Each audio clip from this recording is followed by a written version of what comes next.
Jos et polvistu, lähde talosta heti. Erik-nimisen miehen ääni lävisti korvani kuin veitsi, kylmä ja päättäväinen, ilman jälkeäkään tunteista. Seisoin mykkänä olohuoneen keskellä, kädet puristettuina valkoisiksi nyrkeiksi. Sydän takoi rinnassa kuin olisi pyrkimässä ulos. Tuttu olohuone, jonka olin kerran ajatellut olevan kotini, tuntui nyt pelottavan vieraalta. Valkoinen, kylmä valo lankesi 3 ihmisen kasvoille. Minun mieheni ja Anoppini. Anoppi istui mukavasti sohvalla, kädet ristissä, katse veitsenterävä, ikään kuin hän olisi katsonut rikollista. Ilmapiiri oli sakeanaan niin raskas, että kuulin selvästi oman hengitykseni. En koskaan uskonut joutuvani tällaiseen tilanteeseen, jossa minut pakotettiin polvistumaan omassa kodissa, jonka rakentamiseen olin osallistunut rahalla, työllä ja nuoruudellani. Viimeisen kerran sanottu Erik otti askeleen lähemmäs minua, ääni matalana mutta uhkaavana. Polvistu ja pyydä anteeksi äidiltä. Sitten tämä asia on loppuun käsitelty. Katsoin häntä miestä, jota olin rakastanut 3 vuoden ajan ja jolle olin luottanut koko elämäni. Mutta hänen silmissään en nähnyt enää entistä lämpöä, vain kylmää pakottamista ja jonkinlaista valtaa, jota hän luuli voivansa käyttää minuun. Nielaisin tukossa, mutta yritin silti sanoa, en ottanut rahaa, en tehnyt mitään väärin. Isku lävisti niin nopea ja voimakas, että korvani humisivat ja koko maailma pyöri muutaman sekunnin ajan. Seisoin huojuen, käsi vaistomaisesti poskellani, missä kipu poltti. En itkenyt. Jostain syystä en voinut itkeä silloin. Ehkä siksi, että sydämeni kipu oli suurempi kuin tuo isku. Vastustatko vielä, Erik? Jurnutti, silmät punaisina. 5 000 euroa katosi talosta, jos et sinä ottanut, niin kuka sitten? Vai veitkö ne perheellesi ja nyt teeskentelet tyhmää? Purskahdin nauruun, kuivaan, katkeran nauruun. 5 000 euroa. Vain 5 000 euron takia. Minut tehtiin varkaaksi, pakotettiin polvistumaan, lyötiin Anoppini edessä. Käännyin katsomaan rouva Marjattaa. Hän istui siinä, sanomatta sanaakaan minun puolestani, ilman pienintäkään epäröintiä. Hänen katseensa oli täynnä halveksuntaa, ikään kuin hän olisi alusta alkaen odottanut tätä päivää, tallatakseen minut maahan. Millainen miniä puhuu noin törkeästi, talon rahat katoavat, ja hän seisoo siinä vastaamassa, rouva Marjatta virnisti, ääni käheänä. Jos häntä ei kasvateta, niin mitä hänestä myöhemmin tulee, purin. Huultani, kurkkuuni nousi tukehtunut tunne. Halusin huutaa, halusin rikkoa kaiken edessäni, mutta lopulta vain seisoin paikoillani. Ymmärsin, että he eivät tarvinneet totuutta, he tarvitsivat vain syyllisen. Ja se syyllinen olin ollut minä jo pitkään. Polvistu.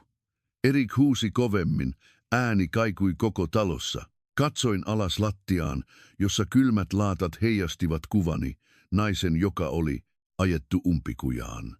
Muistin kaikki menneet päivät, kaikki kerrat, kun olin niellyt kaiken, kaikki kerrat, kun olin lohduttanut itseäni ajatellen, että tämä on perhe, yritä vielä vähän.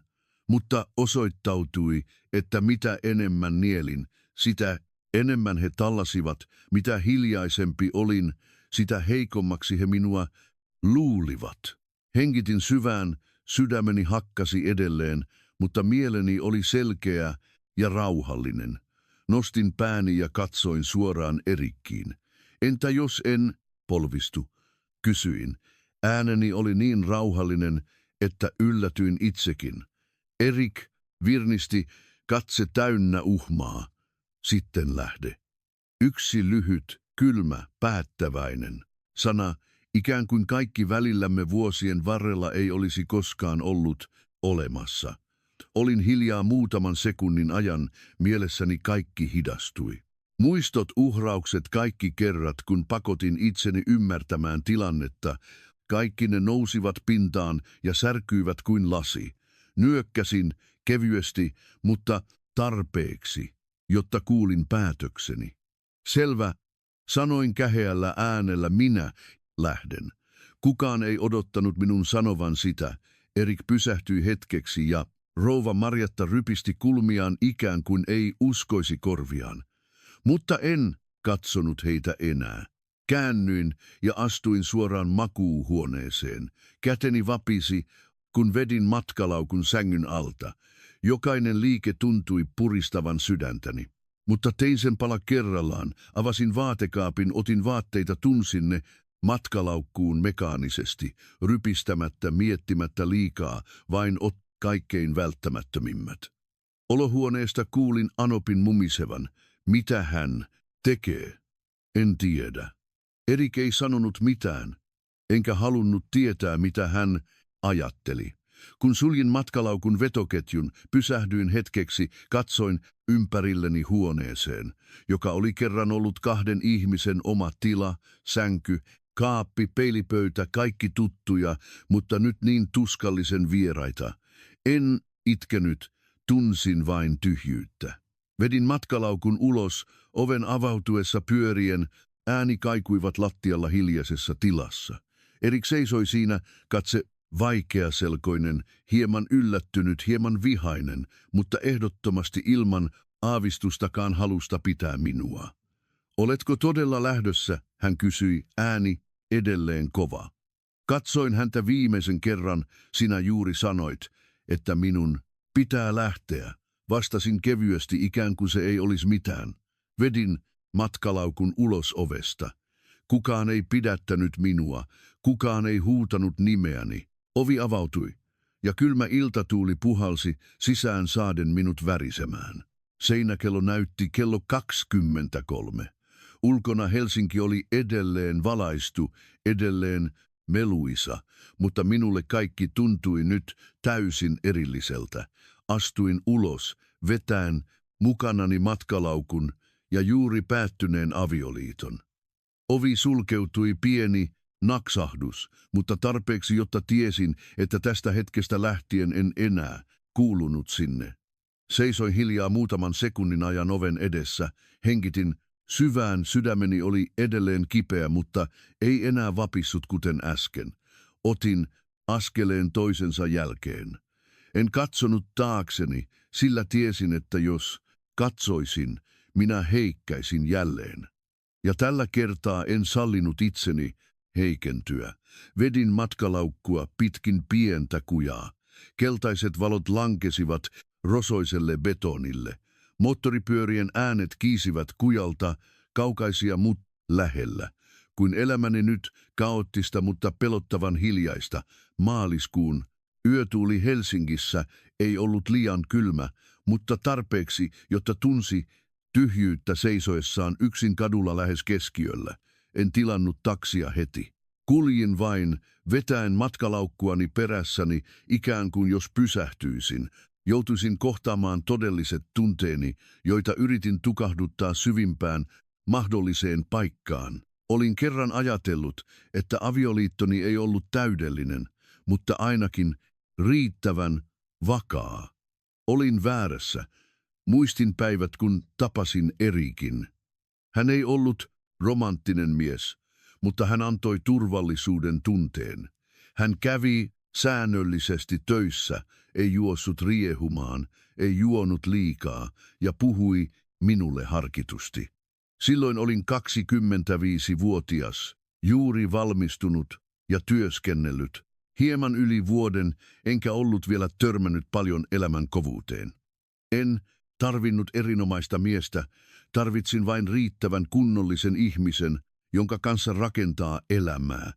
Ja Erik vaikutti silloin olevan juuri sellainen. 3 vuoden seurustelun aikana meillä ei ollut suuria myrskyjä, riitelimme joskus, mutta sitten sovimme. Minä olin se, joka usein niellyt asiat, ja Erik ajatteli aina olevansa oikeassa. Mutta ajattelin, että miehen pieni ylpeys ei ole haitaksi. Olin vakuuttanut itseni niin, häät eivät olleet liian suureelliset, mutta riittävät. Vanhempani tukivat minua 20 eurolla ja keräsin kaikki säästöni yli 30 euroa osallistua ja ostaa asunnon osamaksulla. Erik sanoi myöhemmin, kun olemme naimisissa, kaikki raha on yhteistä. Luotin häneen ja annoin kaiken rahani, en pitänyt itselläni mitään merkittävää summaa. Se oli ensimmäinen virhe. Häiden jälkeen muutin asumaan anoppini luokse, taloon, jonka myöhemmin ymmärsin, ettei se ollutkaan minun, niin kuin olin luullut. Alussa kaikki oli melko normaalia. Työskentelin kirjanpitäjänä tuonti- ja vientiyrityksessä noin 2000 euroa kuukaudessa. Erik teki myyntityötä, tulot olivat epäsäännölliset, joskus 1500 euroa, joskus vain 700-800 euroa, mutta en kiinnittänyt siihen huomiota. Ajattelin, että jos kaksi ihmistä yrittävät yhdessä, kaikki järjestyy. Kunnes eräänä päivänä Anoppi kutsui minut huoneeseensa, ääni lempeä, mutta katse ei ollut ystävällinen. Ensi kuusta alkaen annat palkkasi minulle pidettäväksi, minä hoidan menot selkeästi, ei tarvitse sotkeutua. Pysähdyin. En ollut koskaan ajatellut, että niin tapahtuisi. Mutta tarvitsen edelleen rahaa henkilökohtaisiin menoihin, sanoin hiljaa. Hän keskeytti. Tyttärellä on mies, menojen on noudatettava aviomiehen perhettä. Mitä sinä pidät rahaa? Vai ajatteletko vielä omia suunnitelmiasi? Olin hiljaa. Samana iltana puhuin Erikin kanssa. Hän vain kohautti olkapäitään. Äiti on oikeassa. Raha on helpompi hallita, kun se on yhdessä paikassa. Mutta se on minun ansaitsemaani rahaa, yritin selittää. Erik rypisti hieman kulmiaan. Se on myös perheen rahaa. Miksi lasket noin? Silloin tunsin, että jotain oli vialla, mutta nielin sen silti. Sanoin itselleni, että annan osan ja pidän osan, mutta ei, osasta tuli nopeasti lähes kaikki. Joka kuukausi pidin itselläni vain muutamia satoja euroja henkilökohtaisiin menoihin, ja loput minun oli annettava Anopille. Hän alkoi hallita kaikkea, mitä ostin, mitä kulutin, jopa minne menin, minun piti ilmoittaa. Kerran ostin mekon hintaan 40 euroa. Hän näki kuitin ja sanoi, raha ei ole ilmaista, jotta voit kuluttaa tuolla tavoin. Virnistin, mutta sisälläni tunsin katkeruutta. Kävin töissä ansaitsemassa rahaa, mutta minun piti pyytää lupaa oman rahani kuluttamiseen. Entä Erik? Hän ei millään tavalla puolustanut minua. Kerran hän jopa sanoi, kuuntele vain äitiä, niin sinun ei tarvitse rasittaa itseäsi. Aloin ymmärtää, ettei minulla ollut ääntä tuossa talossa. Olin vain taloudellinen osallistuja, mutta minulla ei ollut valtaa päättää mistään. Eikä siinä kaikki, Erikin sisar, Sini, alkoi ilmestyä enemmän elämäämme. Hänellä ei ollut vakaata työtä.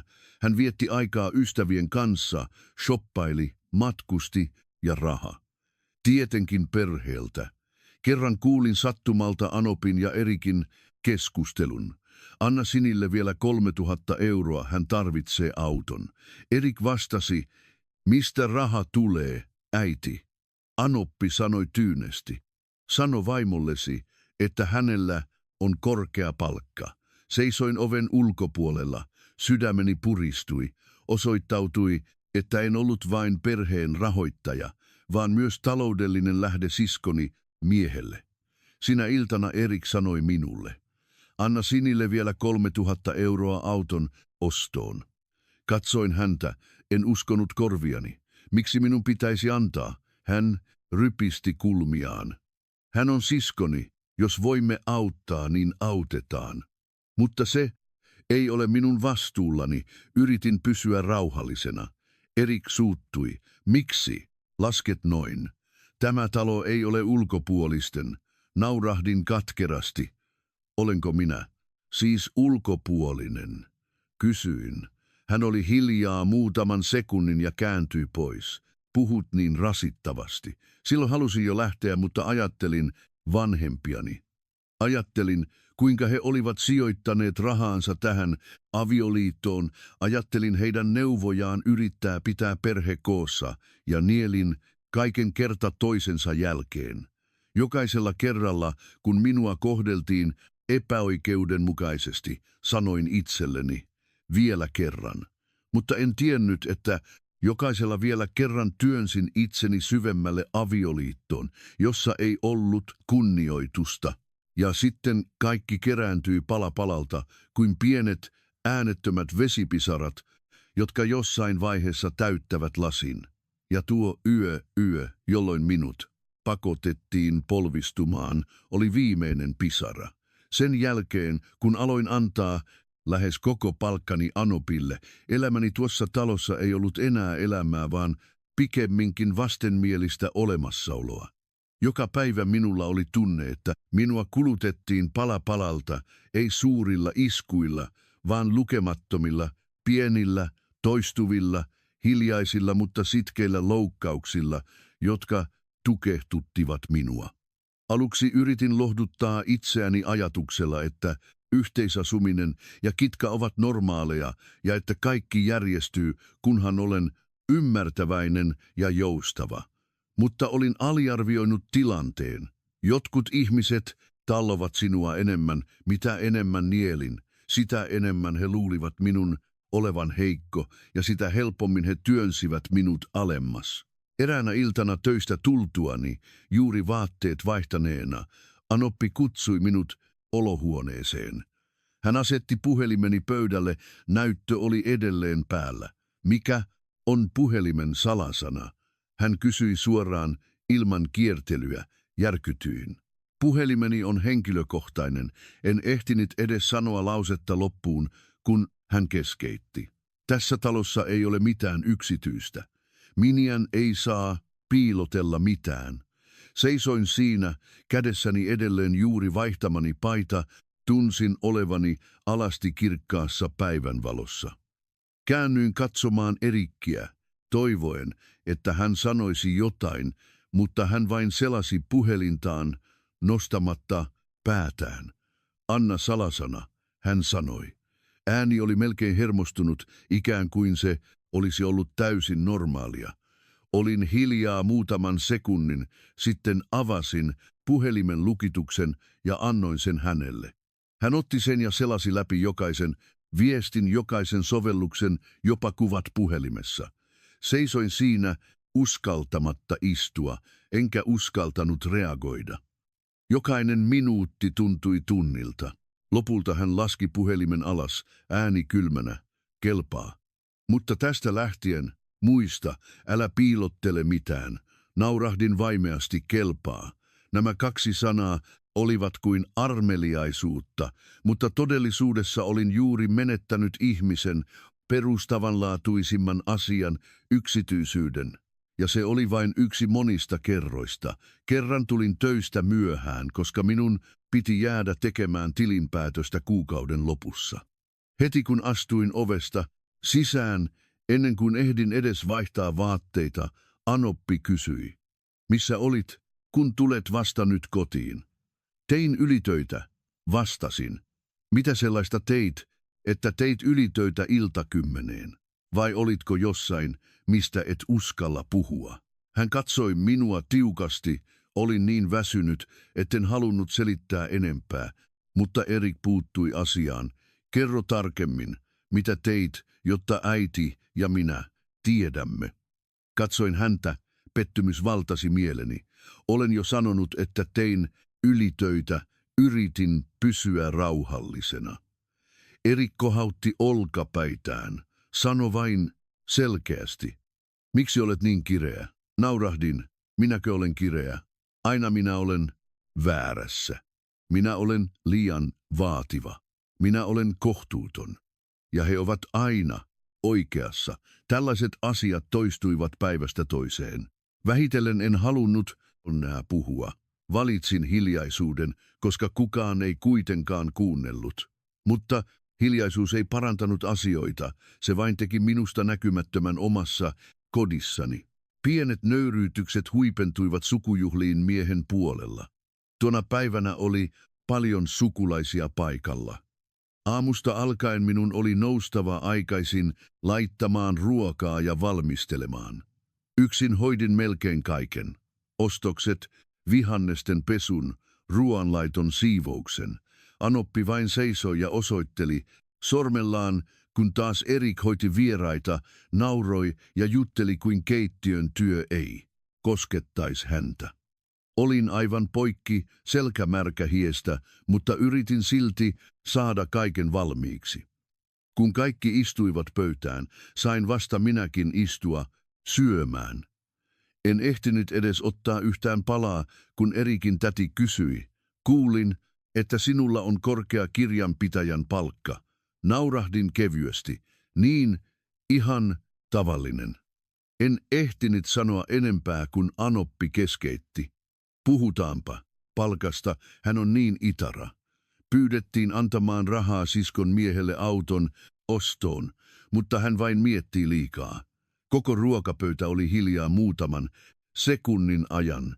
Sitten alkoi kuulua kuiskeita. Tunsin kuin 10 silmät olisivat kohdistuneet minuun. Ai jaa, miniä, joka ei osaa ajatella perhettä, toinen sanoi. Jähmettyin. Minulla on myös paljon huolia, sanoin hiljaa. Anoppi virnisti. Mitä huolia? Eihän teillä ole lapsia, mistä huolehtia. Vai lähetätkö rahaa vanhempillesi? Tuo lause lävisti sydämeni kuin veitsi. Käännyin katsomaan. Erikkiä, hän otti ruokaa kuin ei olisi kuullut mitään, ei sanaakaan puolustusta, ei katsettakaan minuun. Nielaisin yritin pysyä rauhallisena, mutta käteni vapisi niin, etten voinut pitää syömäpuikkoja. Silloin halusin vain nousta ja lähteä, mutta en tehnyt sitä. Istuin siinä ja söin aterian loppuun, samalla kun jokainen sana pisti kuin neula ihooni. Sen jälkeen menin huoneeseeni, suljin oven ja istuin yksin pitkään. Katsoin, peiliin peilikuva katsoi minua väsyneillä, kalpeilla silmillä, ilman elonmerkkejä. Yhtäkkiä tajusin, kuinka paljon olin muuttunut. Itsevarmasta, itsenäisestä ihmisestä olin tullut ihmiseksi, joka aina kumarsi päätään, aina pelkäsi tekevänsä virheen, aina joutui katsomaan muiden kasvoja elääkseen. Ja kaikkein tuskallisinta oli, että kaikki tämä tapahtui avioliitossa, jonka olin kerran uskonut olevan oikea valinta. Mutta en silti lähtenyt. Yritin edelleen takertua siihen, mitä kutsuttiin perheeksi, hääpäivän lupauksiin, kauniisiin, muistoihin. En tiennyt, että juuri tuo itsepäisyys työnsi minut rajalle, jonka ylitettyäni en enää koskaan palaisi. Ja se päivä oli tulossa hyvin lähelle. Päivä, jolloin 5 000 euroa katosi, alkoi niin normaalisti, etten aavistanut mitään siitä, että elämäni oli kääntymässä täysin toiseen suuntaan. Sinä aamuna nousin edelleen kello 6, valmistin aamiaisen ja kahvia Erikille, sitten vaihdoin kiireesti vaatteet ja lähdin töihin kuten tavallisesti. Ennen lähtöä sanoi vielä, että tulen tänään myöhään, kun lopussa on tilinpäätös. Erik mumisi vastaukseksi, silmät edelleen puhelimessa. Anoppi istui television ääressä, eikä vaivautunut katsomaan minua kertaakaan. Olin tottunut siihen, niin tottunut, etten enää tuntenut siitä epämukavuutta. Ajattelin, että kunhan teen oman osuuteni hyvin, kaikki on kunnossa. Mutta en tiennyt, että juuri tuo tottumus tekisi minusta helpoimman kohteen, kun jotain tapahtui. Noin 10:00, kun olin yhtiössä, puhelimeni soi jatkuvasti. Erik soitti. Olin hieman yllättynyt, sillä hän harvoin soitti minulle työaikana. Vastasin puhelimeen. Missä olet? Hänen äänensä oli kiireinen, mutta ei huolestunut, vaan kuulosti syytökseltä. Olen yhtiössä. Miksi? Kysyin takaisin. Tule heti kotiin. Hän sanoi lyhyesti ja sulki puhelimen. Seisoin paikoillani muutaman sekunnin, aavistin, että jotain oli vialla.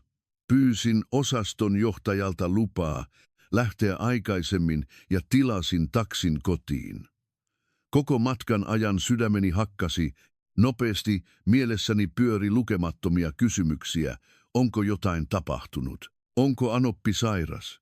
Mutta kun avasin oven ja astuin sisään, minua ei odottanut tilanne, jossa tarvittiin apua, vaan oikeudenkäynti, joka oli jo valmisteltu. Anoppi istui olohuoneen keskellä, edessään kirjanpitokirja. Erik seisoi vieressä, kädet ristissä, kasvot kylmät. Ilmapiiri oli niin raskas, että tunsin sen heti astuessani sisään. Oletko tullut? Erik sanoi, ääni tunteeton. Mitä on tapahtunut, Erik? Kysyin yrittäen pysyä rauhallisena. Anoppi työnsi kirjanpitokirjan minua kohti. Katso, talosta puuttuu 5 000 euroa. Rypistin. Kulmiani kumartuin katsomaan numeroita ja tilipäätöksiä, ja siinä oli punaisella ympyröity rivi. 5 000 euroa, jonka alkuperää ei tiedetty. Nostin katseeni. Ja sitten hän katsoi minua suoraan silmiin. Raha katosi yhteiseltä tililtä. Ja vain 3 ihmistä tietää salasanan. Minä, Erik ja sinä. Järkytyin, tarkoitatko, että en ehtinyt sanoa lausetta loppuun, kun Erik keskeytti. Niin selvähän se on. Mitä muuta? Katsoin häntä, en uskonut korviani. Epäiletkö minua? Kysyin, ääni hieman vapisten. Jos en epäilisi sinua, niin ketä sitten? Äiti ei ottanut, minäkään en, joten vain sinä jäljellä. Purskahdin, nauruun, hallitsemattomaan nauruun. Miten voit sanoa tuollaista? Katsoin häntä suoraan. Miksi minun pitäisi ottaa rahaa talosta? Minä käyn töissä. Minulla on kunnon palkka. Erik rypisti kulmiaan. Kuinka suuri palkkasi on, etkö tarvitse 5 000 euroa? Eihän se ole pieni summa. Tunsin veren kiehuvan suonissani. Kyllä, 5 000 euroa ei ole pieni summa, mutta se ei myöskään ole arvoista, että vaihdan sen kunniaani. Sanoin jokaisen sanan selvästi. Anoppi löi kätensä pöytään.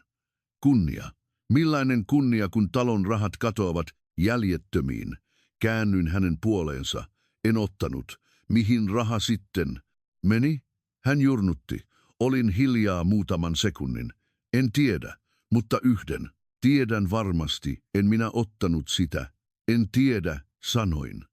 Vastaus näytti vain suuttuttavan heitä entisestään. Erik otti askeleen lähemmäs minua, katse kylmä. Älä teeskentele enää. Jos tarvitset rahaa, sano suoraan. Kukaan ei kiellä sinua, mutta tällainen toiminta ei ole hyväksyttävää. Katsoin häntä, tunsin katsovani täysin vierasta ihmistä. Etkö luota minuun? Kysyin. Miten voisin luottaa, kun rahat ovat kadonneet, etkä voi selittää sitä? Hän vastasi heti.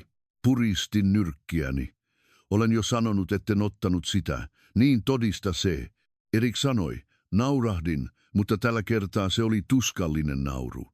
Mitä minä todistan, jos en tehnyt sitä, mitä minulla on todistettavaa? Huoneen ilmapiiri muuttui tukehtuvaksi. Anoppi nousi seisomaan ja tuli lähemmäs minua, osoitti sormellaan kasvoihini. Älä luule, etten tiedä. Siitä päivästä lähtien, kun tulit tänne, olet aina teeskennellyt olevasi kiltti, mutta sisälläsi olet laskelmoiva. Oletko ehkä salaa lähettänyt rahaa perheellesi?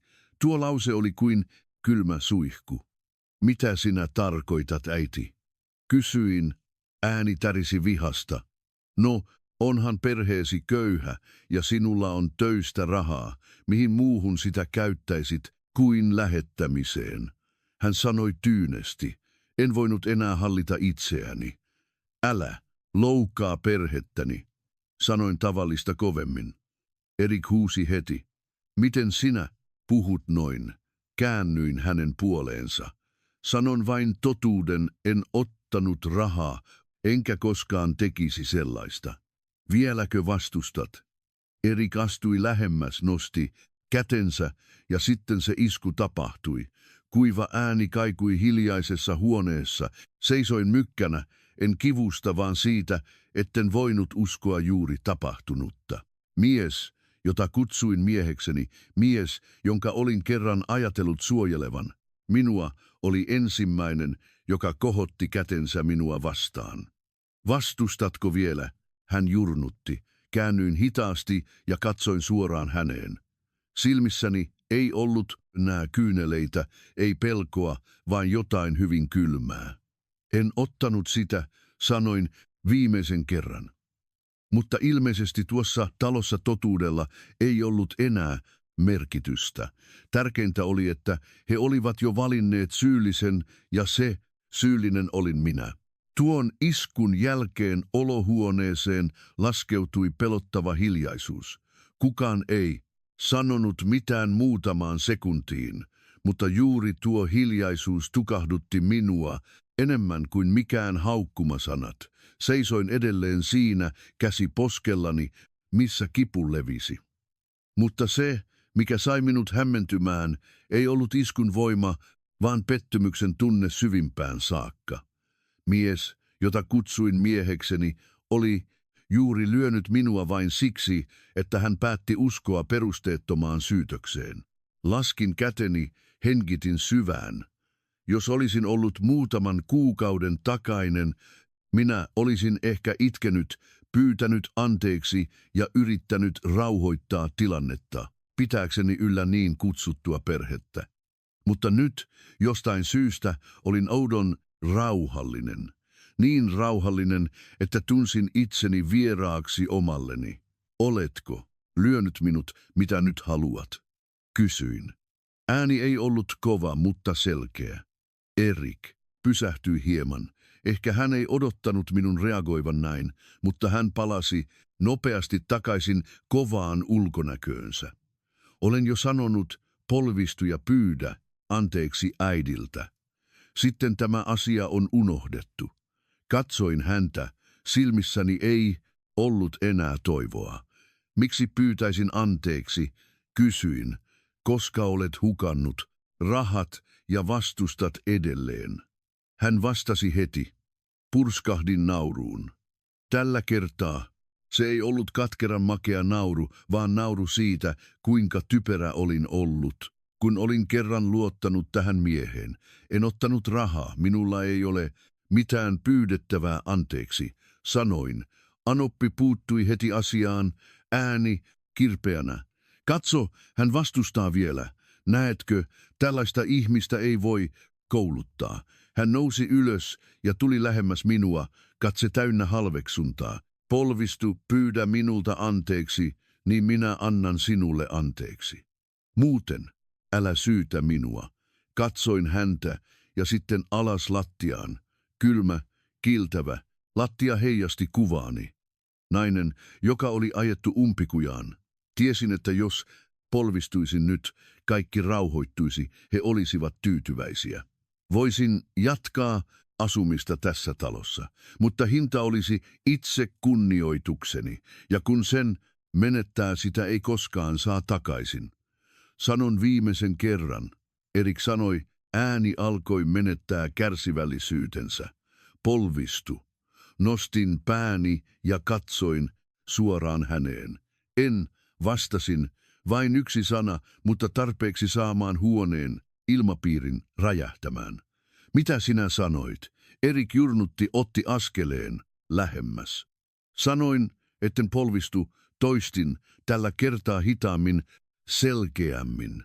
Näin hänen kätensä puristuvan, suonien pullistuvan. Hänen katseensa ei ollut enää aviomiehen katse, vaan kuin jonkun, joka yritti pakottaa valtaansa alaistaan. Jos et polvistu, lähde, hän sanoi sana sanalta, kylmänä kuin jää. Tuo lause oli viimeinen raja. Seisoin paikoillani muutaman sekunnin ajan, ympäristö ikään kuin katosi. En kuullut enää mitään selvästi, vain oman sydämeni lyövän rinnassani. Kaikki nuo vuodet rakkaudessa, kaikki nuo kuukaudet, yhteiselämää kaikki nuo kerrat. Kun olin niellyt kaiken, kaikki ne vilahtelivat mielessäni kuin hidastettu elokuva. Ja sitten ymmärsin jotain. Minulla ei koskaan ollut todellista paikkaa tässä talossa. Olin vain asukas, vaikka olin osallistunut eniten.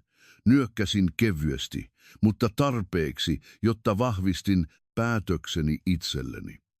Selvä, sanoin, ääni käheänä. Minä lähden. Sekä Erik että Anoppi jähmettyivät. Ehkä he eivät uskoneet minun sanovan sitä. He olivat tottuneet minun hiljaisuuteeni, tottuneet siihen, että nielin, tottuneet siihen, että olin aina se, joka antoi periksi. Mutta tällä kertaa en enää tehnyt niin.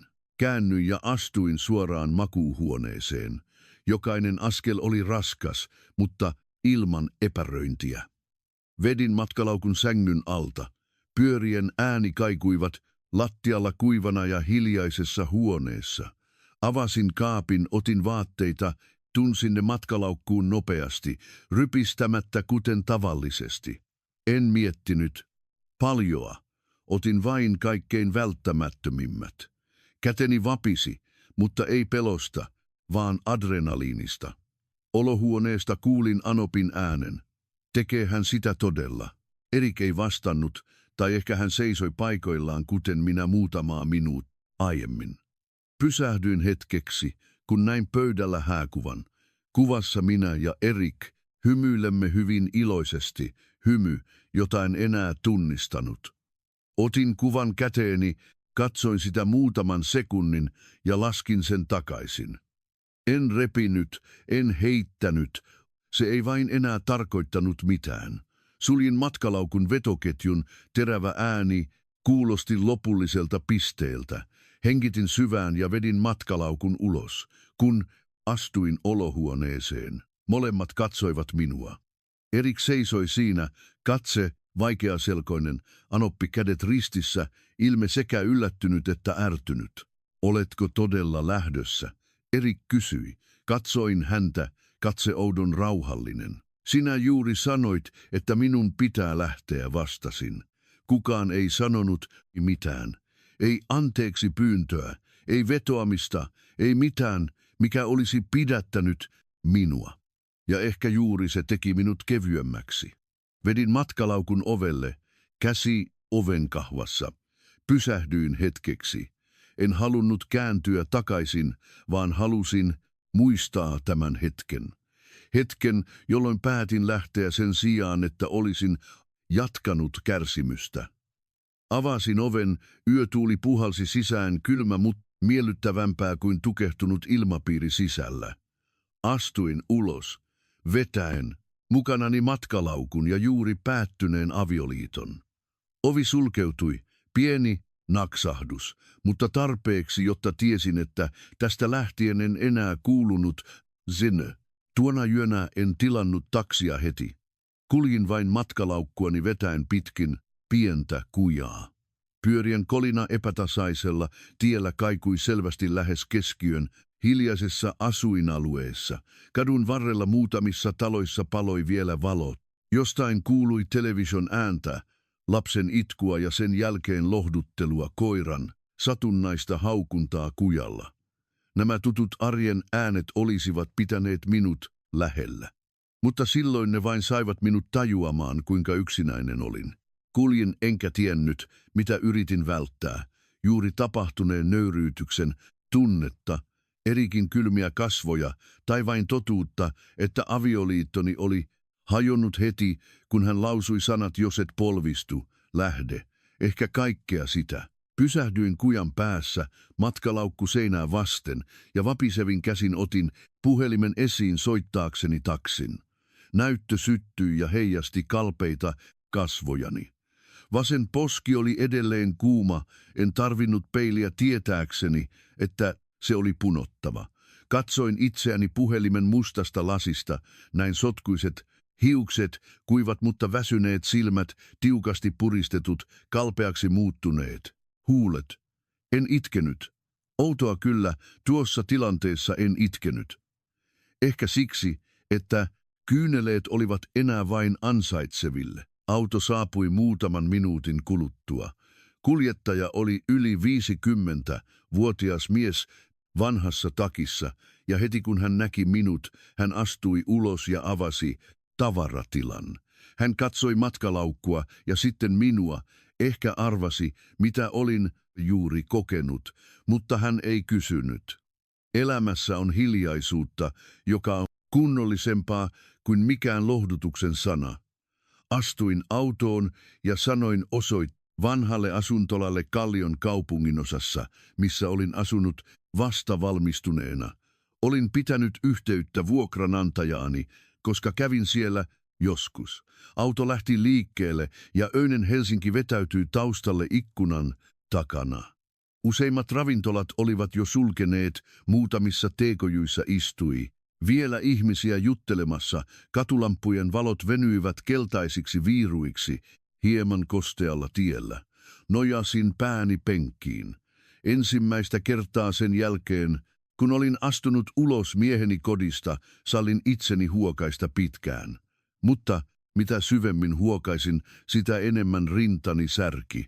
Ei surusta, vaan katkeruudesta. Kipu siitä, että kaiken sen jälkeen, mitä olin antanut, sain takaisin vain epäilyksen, iskun ja potkut ilman harkintaa.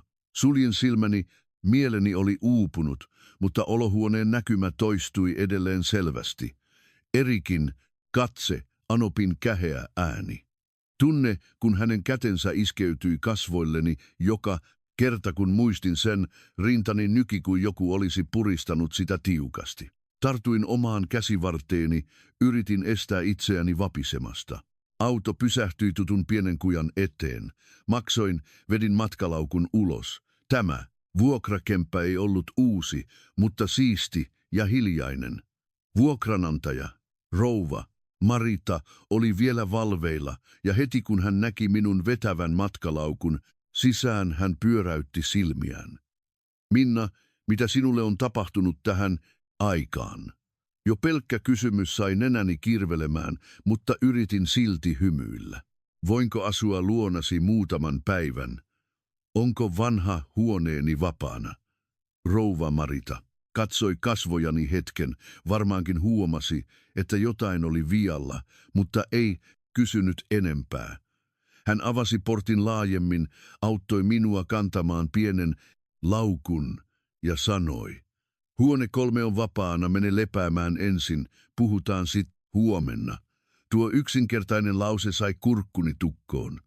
Osoittautui, että pahimmillaan pieni ystävällisyys riitti saamaan ihmisen itkemään. Seurasin häntä huoneeseen. Huone ei ollut suuri, vain noin 15 neliömetriä. Siellä oli yksi sänky, muovikaappi, vanha puupöytä ja ikkuna, josta näki takana olevan peltikattorivin. Mutta sillä hetkellä se oli rauhallisempi paikka kuin mikään, missä olin asunut viimeisten 3 vuoden aikana. Laskin matkalaukun alas, kiitin rouva Maritaa ja lukitsin oven. Heti kun ovi sulkeutui, kaikki voimat tuntuivat valuvan minusta. Istuin alas sängyn reunalle, kädet kasvoillani. Huone oli niin hiljainen, että kuulin selvästi vanhan seinäkellon tikityksen. Tällä kertaa kyyneleet eivät enää pysyneet silmäkulmissa. Ne valuivat, eivät tulvaten, eivät nyyhkyttäen, vaan hiljaa ja kuumana. En itkenyt halusta palata takaisin. Itkin itseni vuoksi viimeisten vuosien ajan. Tyttö Minna, joka luuli, että kunhan elää kunnollisesti, ymmärtäväisesti ja joustavasti, häntä arvostettaisiin. Itkin tyhmyyteni vuoksi, kun kerta toisensa jälkeen sivuutin selvät merkit siitä, ettei se paikka ollut koskaan ollut koti. Itkin juuri tapahtuneen iskun vuoksi, lauseen lähde tästä talosta vuoksi, tunteen vuoksi, että minut oli työnnetty ulos elämästä, jonka rakentamiseen olin itsekin osallistunut. Kun olin itkenyt tarpeeksi, menin kylpyhuoneeseen pesemään kasvoni. Peilistä näin, että vasemmassa poskessani oli edelleen punainen jälki. Kosketin sitä kevyesti ja kipu sai minut rypistämään kulmiani. Avasin kylmän veden hanan ja painoin pyyhkeen kasvoilleni. Kylmä vesi virkisti minua, vaihdoin kotivaatteet, sidoin hiukseni tiukasti kiinni ja otin puhelimen. Siitä lähtien, kun olin lähtenyt mieheni kodista, olin pitänyt puhelimen äänettömänä. Heti kun näyttö syttyi, jähmettyin. 17 vastaamatonta puhelua, kaikki Erikiltä, Anopilta ja jopa Siniltä. Katsoin numeroita ja nauroin. Vain reilu tunti sitten he olivat uhanneet potkia minut ulos. Miksi he soittivat nyt? Syyttääkseni edelleen, pyytääkseni minua palaamaan polvistumaan näytelmän loppuun vai ottaakseen takaisin avaimet, salasanat tai paperit, jotka minulla oli edelleen. En tiennyt, enkä halunnut enää tietää. Laitoin puhelimen näyttö alaspäin pöydälle, en soittanut takaisin. Alle 5 minuutin kuluttua se syttyi uudelleen. Tällä kertaa se oli Erik. Katsoin hänen nimeään näytöllä. Sydämeni oli audon, rauhallinen. Ei enää vihaa, ei enää kipua, vain kylmä tunne. Annoin puhelimen soida, kunnes se sammui itsestään. Sitten tuli toinen puhelu, sitten toinen viesti. Missä olet? Sen jälkeen vastaa puhelimeen ja muutaman minuutin kuluttua tule kotiin juttelemaan. Luin ne ja sammutin näytön. Kotiin. Mihinkä kotiin? Onko paikka, jossa minut voidaan pakottaa polvistumaan perusteettoman syytöksen vuoksi edelleen koti? Istuin pöydän ääreen, avasin laukkuni ja otin esiin muistikirjani, henkilöpaperini, pankkikorttini ja muutamat valokopiot säästökirjoista, jotka olin pitänyt erillään. Tämä liike oli täysin vaistomainen. Ehkä jokin minussa muistutti hiljaa, että jos olin jo astunut ulos, minun oli valmistauduttava pahimpaan. Tarkistin jokaisen asian. Henkilökortti oli tallella, pankkikortti tallella, työsopimus oli sähköpostissa. Avasin pankkisovelluksen tarkistaakseni henkilökohtaisen tilini, rahat olivat edelleen tallella. Kun näin numeron näytöllä, tunsin helpotusta, koska ainakaan en ollut niin typerä, että olisin antanut heille kaiken hallittavaksi. Vaikka suurin osa kuukausituloistani oli maksettava perheen rahastoon, olin silti hiljaa pitänyt itselläni tietyn summan, ei paljon, mutta tarpeeksi, jotta en kuolisi nälkään enkä joutuisi palaamaan takaisin kerjäämään. Kun ajattelin sitä, tunsin itseni täysin hereseksi. Vedin tuolin suorempaan. Tänä iltana voisin olla kipeä, mutta en saanut antaa periksi. Puhelin syttyi taas. Sitten uudelleen. Sotin sen käteeni ja näin näytöllä lukuisia ilmoituksia.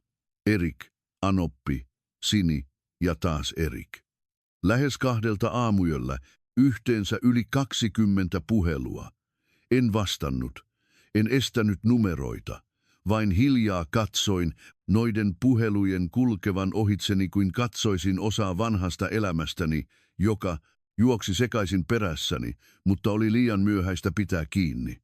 Lähes 3 nukuin sängyssä, mutta en saanut unta. Huone oli vieras, mieleni kireänä kuin jousi. Käänsin itseäni muutaman kerran ja nousin istumaan juodakseni kulauksen vettä. Ikkunan ulkopuolella tuuli sai takana olevan peltikaton kolisemaan. Kaukana kuului rekka-auton ääni suurelta tieltä. Helsinki ei ollut täysin nukkunut enkä minäkään. Mielessäni alkoi vilahtaa jokainen pieni asia, joka oli tapahtunut viimeisten vuosien aikana. Kuin heti päästyäni ulos tuosta talosta, aivoni saivat luvan tarkastella kaikkea selvästi. Miksi aina kun jotain katosi, ensimmäisenä epäiltynä olin minä? Miksi ansaitsemani rahat nähtiin itsestään selvinä velvollisuuksina, kun Erikin ansaitsemat rahat olivat hämäräperäisiä? Miksi aina kun Sini tarvitsi rahaa, koko perhe kääntyi automaattisesti minun puoleeni? Ja miksi kaiken sen ajan olin luullut, että kunhan olen kiltti, ymmärtäväinen ja kunnollinen, minua kohdeltaisiin kunnollisesti? Istuin sängyllä polvet rinnassa, katsoin oven raosta tulevaa valoa, ja sydämeni ei ollut enää vain kipeä. Se muuttui kylmemmäksi, terävämmäksi. En tiennyt, mitä kutsua sitä. Ehkä se oli herääminen, ehkä päättäväisyys. Mutta yhden tiedän varmasti, en palaa takaisin vain jatkaakseni heidän nyrkkeilysäkkinään olemista. Noin 6 aikaan aamulla nukahdin huomaamattani. Yli 7 puhelin herätti minut uudelleen. Otin puhelimen käteeni, silmät vielä kirvelivät univajeesta. Näyttö loisti kirkkaana lukuisista vastaamattomista puheluista edellisestä illasta tähän aamuun. Selasin alaspäin ja laskin itsekin hämmästyneenä. 30 vastaamatonta puhelua. 30 puhelua yhden yön aikana. Siellä oli myös Anopin viesti. Tule heti, älä tee suurta numeroa. Erikin viesti, vastaa puhelimeen. Minä puhun. Ja yksi viesti Siniltä, joka sai kylmät väret pitkin selkääni. Älä anna asioiden mennä liian pitkälle, sisko. Istuin suorassa sängyssä. Tuo lause ei kuulostanut huolenpidolta, se kuulosti pelolta.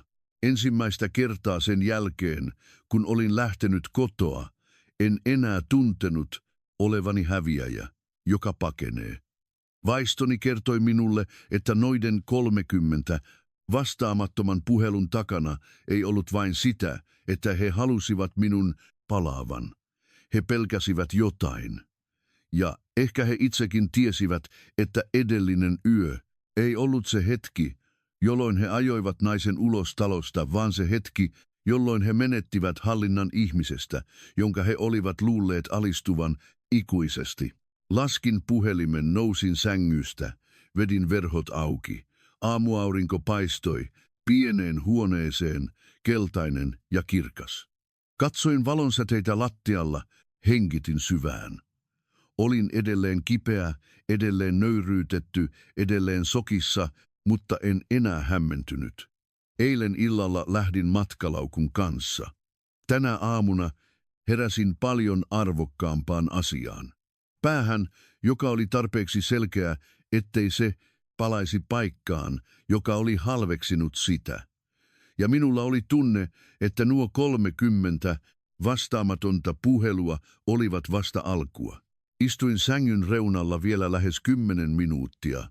Tuijotin puhelimen pimeää. Näyttöä ikään kuin, jos vain katsoisin tarpeeksi kauan, voisin lukea kaiken, mikä oli piilotettu noiden 30 vastaamattoman puhelun taakse. Vaistoni ei ollut koskaan ollut näin vahva, jokin oli vialla, jos kyse olisi vain hetkellisestä suuttumuksesta, ja he haluaisivat minun palaavan sopimaan. Anoppi ei lähettäisi käskeviä viestejä. Erik ei soittaisi jatkuvasti keskiöstä aamuun, ja Sini ei koskaan alentaisi itseään puhumaan minulle niin. Tuo tyttö oli aina ollut suloinen ja ystävällinen vain rahan tarpeessa. Muuten hän aina katsoi minua puoliksi halveksuen ja puoliksi kadehtien. Nousin ja menin kylpyhuoneeseen pesemään kasvoni.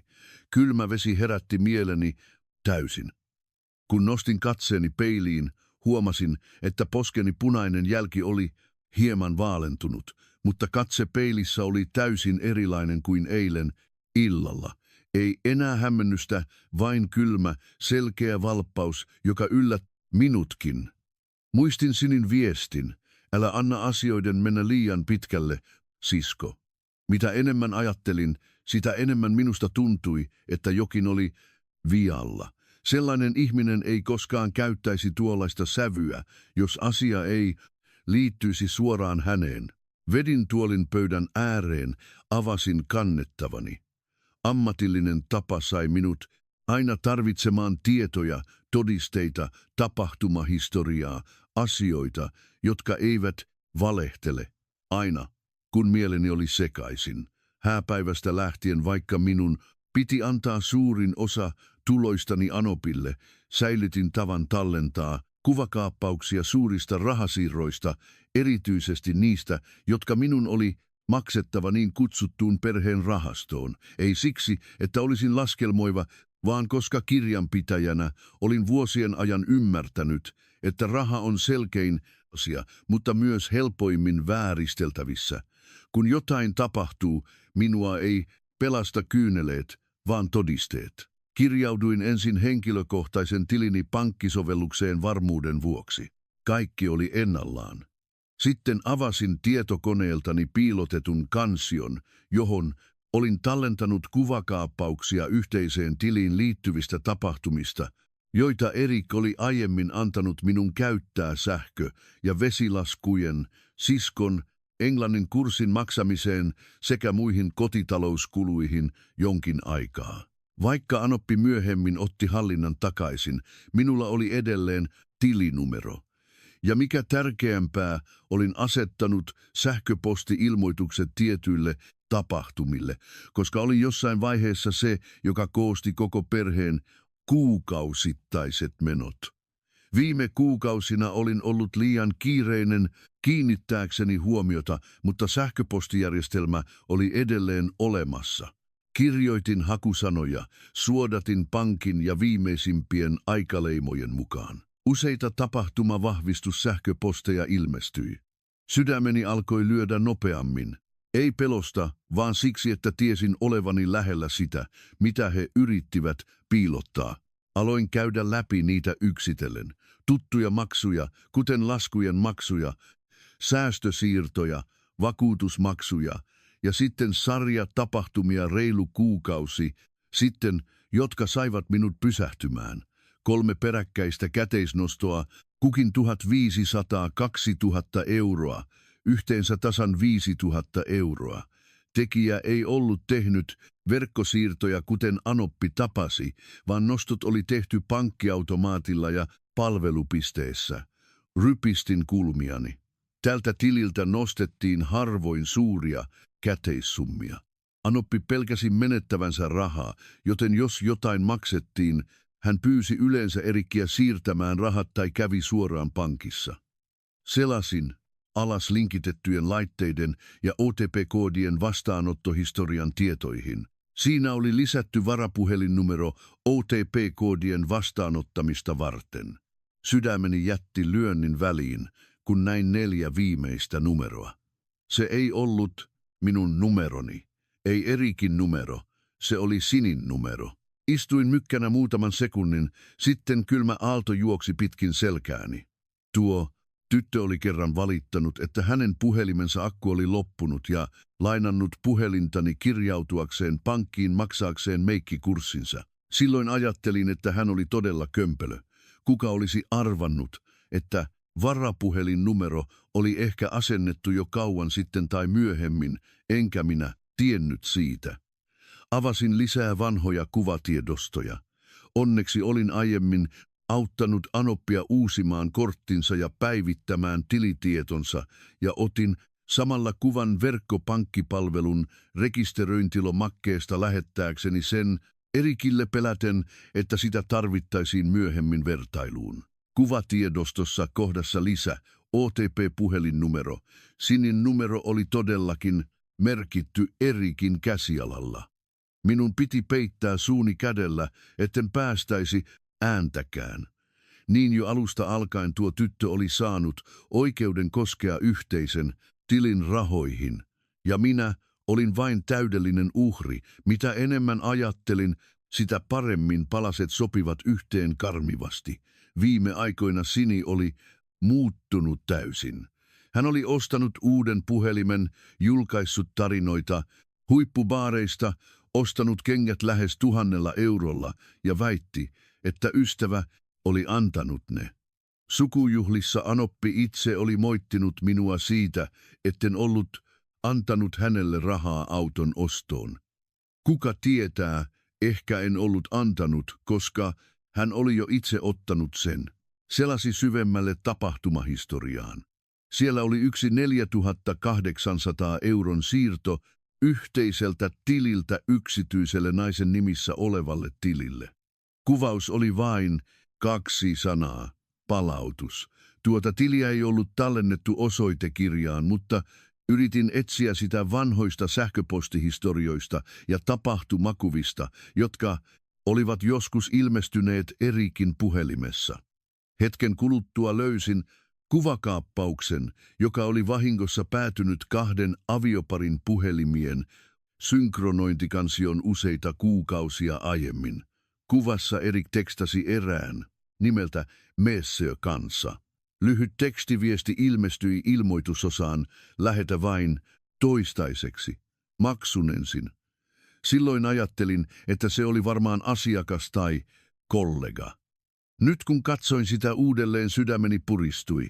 En voisi hyvin olla Sini, mutta se voisi olla myös joku muu. En uskaltanut vielä tehdä johtopäätöksiä.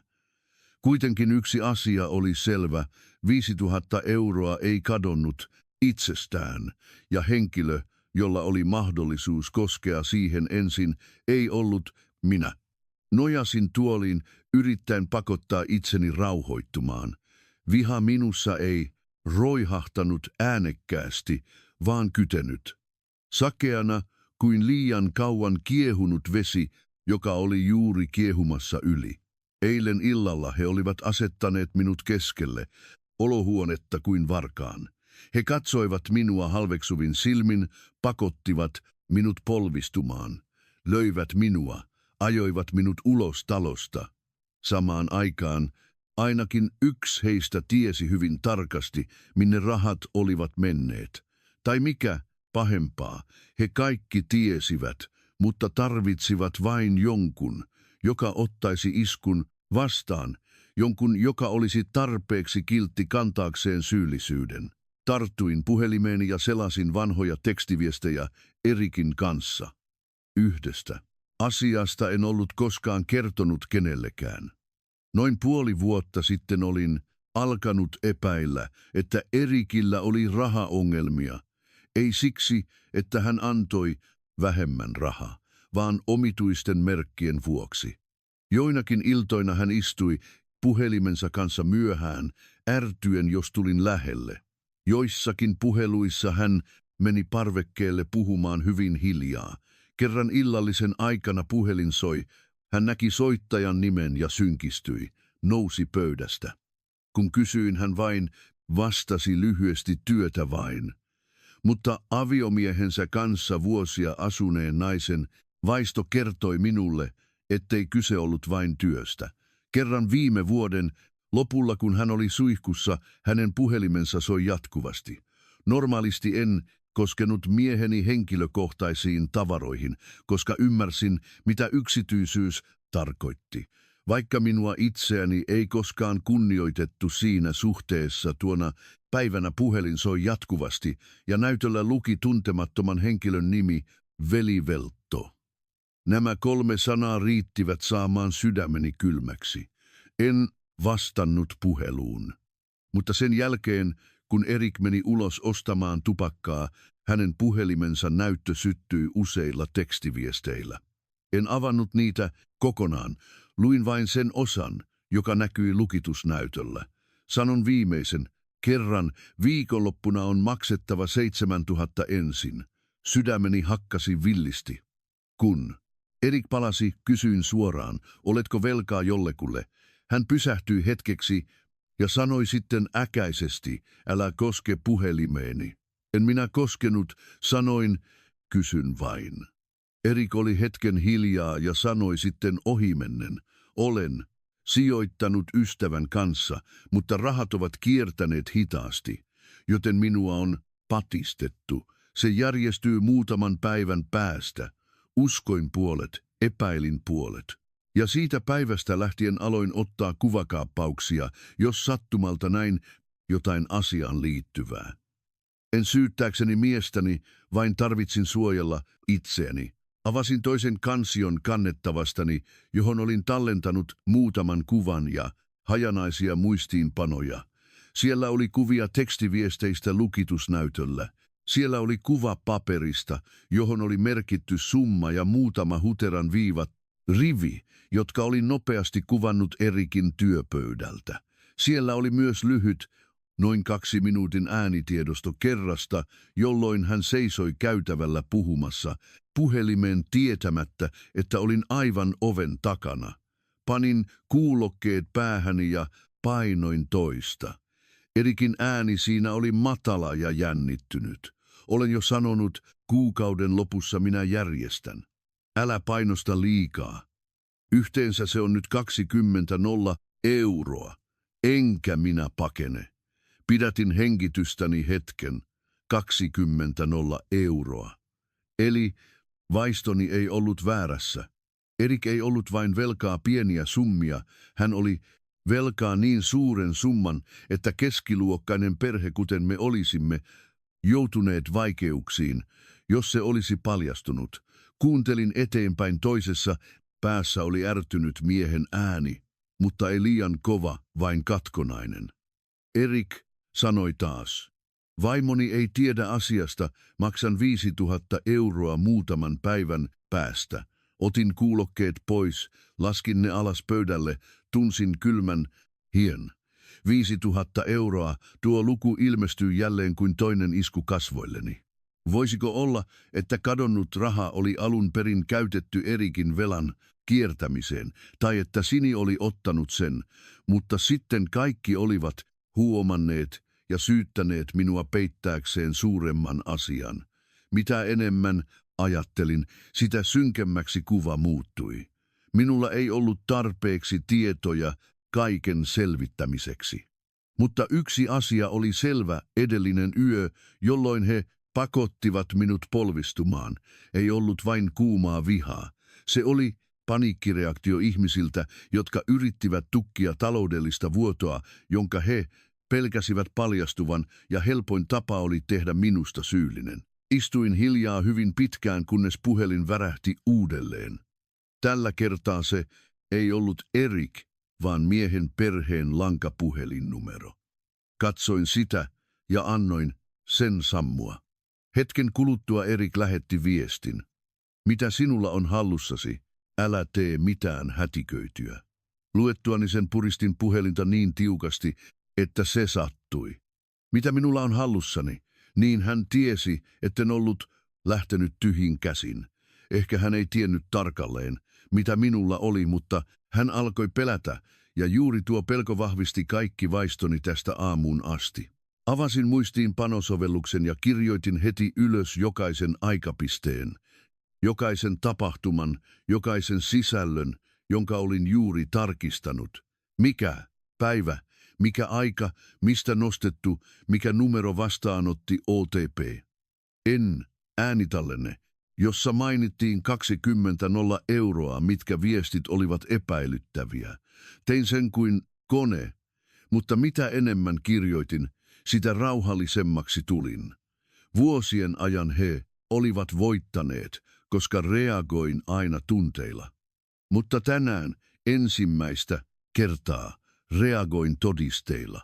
Kun kaikki oli kirjoitettu, tallensin yhden kopion pilvitallennukseen, yhden kopion henkilökohtaiseen sähköpostiini ja yhden kopion mini-USB-muistitikulle lompakossani.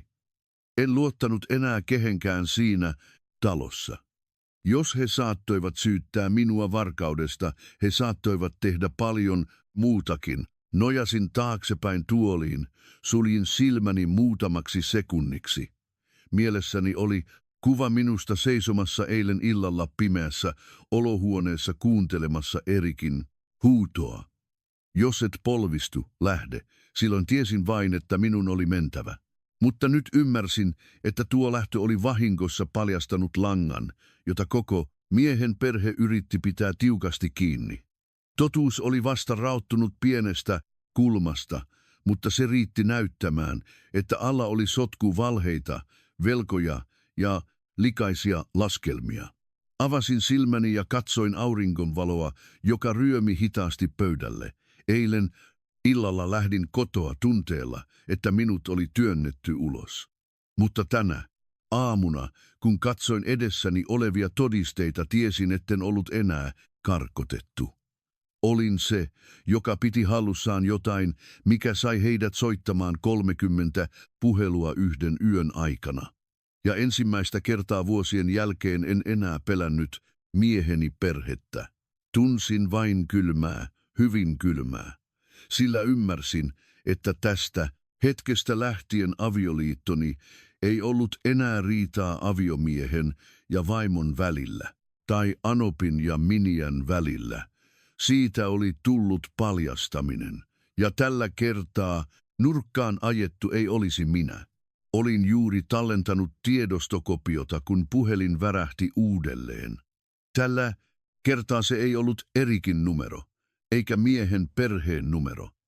Tuntematon numero ilmestyi, Helsingin lankapuhelinnumero. Katsoin sitä muutaman sekunnin ja vastasin, ääneni pysyi tasaisena. Haloo. Toisessa päässä oli syvä, selkeä miehen ääni. Sellainen ihminen, joka on tottunut työskentelemään paperitöiden kanssa, ei niinkään seurustelemaan. Anteeksi, oletko rouva Minna Salo? Kyllä, olen. Olen Jaakko Virtanen, asianajotoimisto Antiinin lakimies. Soitan herra Erkki Saloson valtuuttamana. Järkytyin, puhelinta pitelevä käteni puristui yhtäkkiä tiukemmin. Herra Erkki Salo, toistin kuin kone. Tuo nimi sai sydämeni puristumaan heti. Se oli isäni nimi. Hän oli kuollut lähes 4 vuotta sitten aivohalvaukseen. Tuossa hetkessä luulin kuulleeni väärin, tai että joku teki liian julmaa pilaa. Toisessa päässä ääni jatkui tasaisena. Kyllä, asia liittyy asuinkiinteistöön ja valtakirjalisäykseen, joka laadittiin ennen kuin isänne kuoli.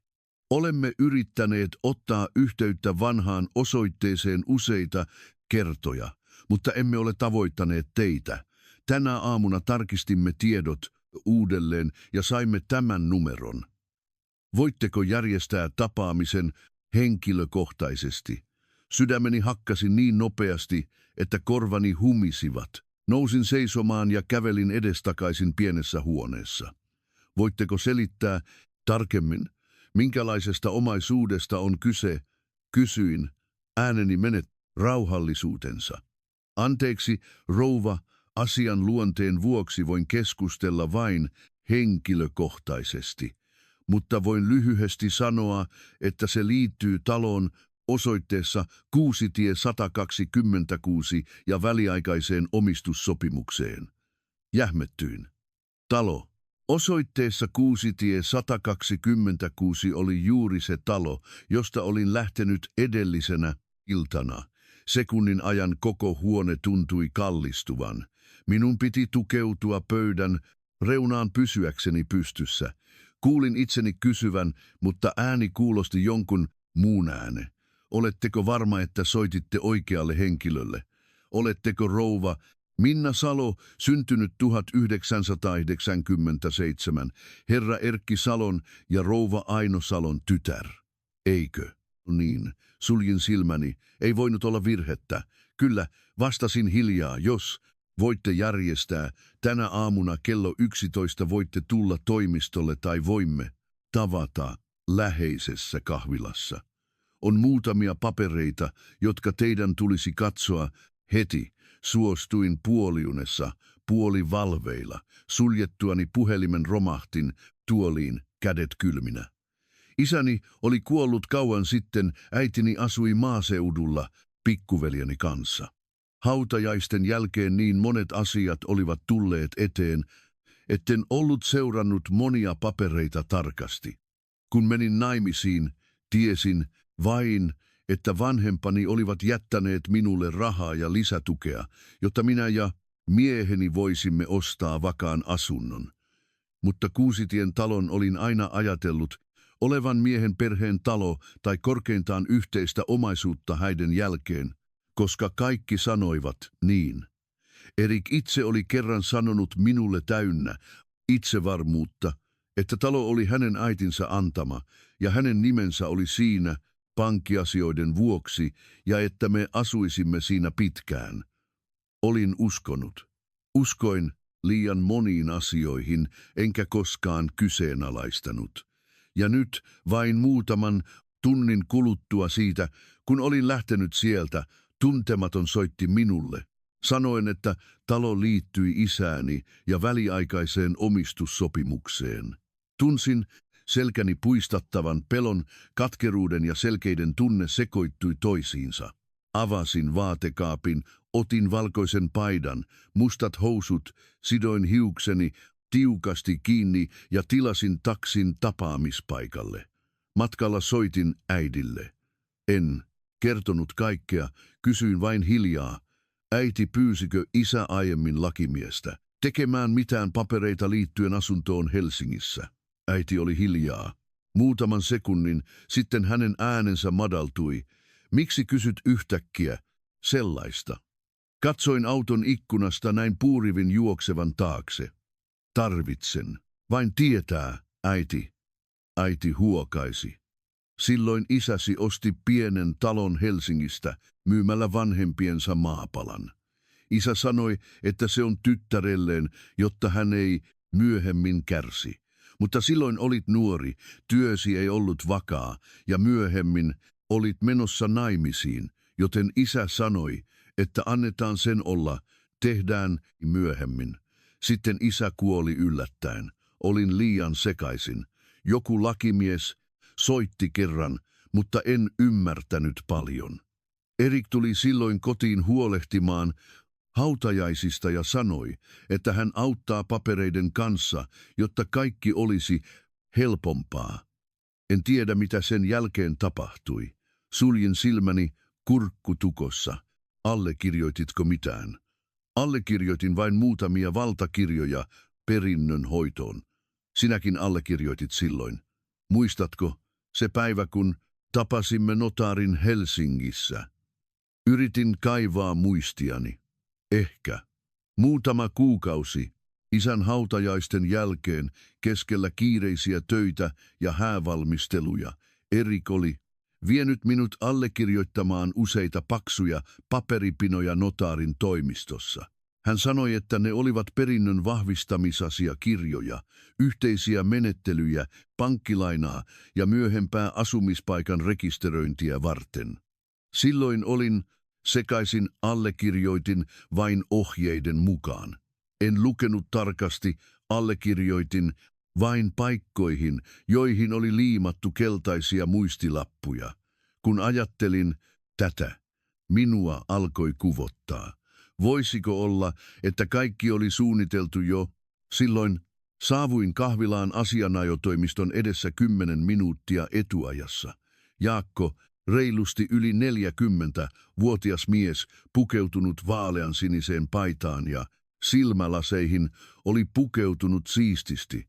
Hän ei kierrellyt, vaan salkustaan siististi järjestellyn asiakirjapinon. Katsokaa ensin etusivua. Otin sen käteeni. Heti kun luin ensimmäiset rivit, sydämeni putosi.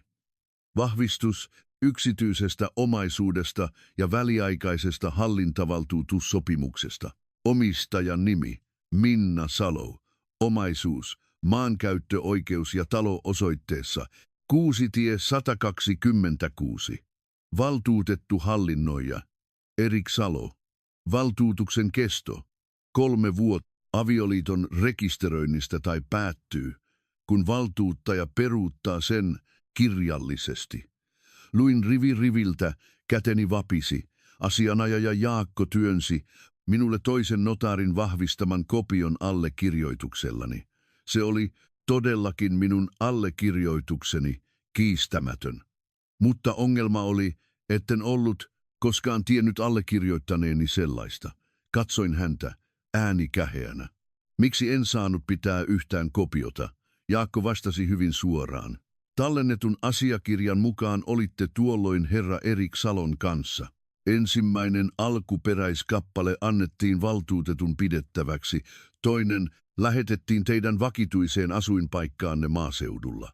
Kirje kuitenkin palautui, koska vastaanottaja oli poissa useita kertoja ja sen jälkeen toimisto soitti useita kertoja, mutta ei saanut yhteyttä. Naurahdin vaimeasti. Ei saanut yhteyttä. Tietysti. Siihen aikaan luotin Erikiin täysin. Hän piti puhelimen, sähköpostin ja yhteiset paperit hyvin piilossa.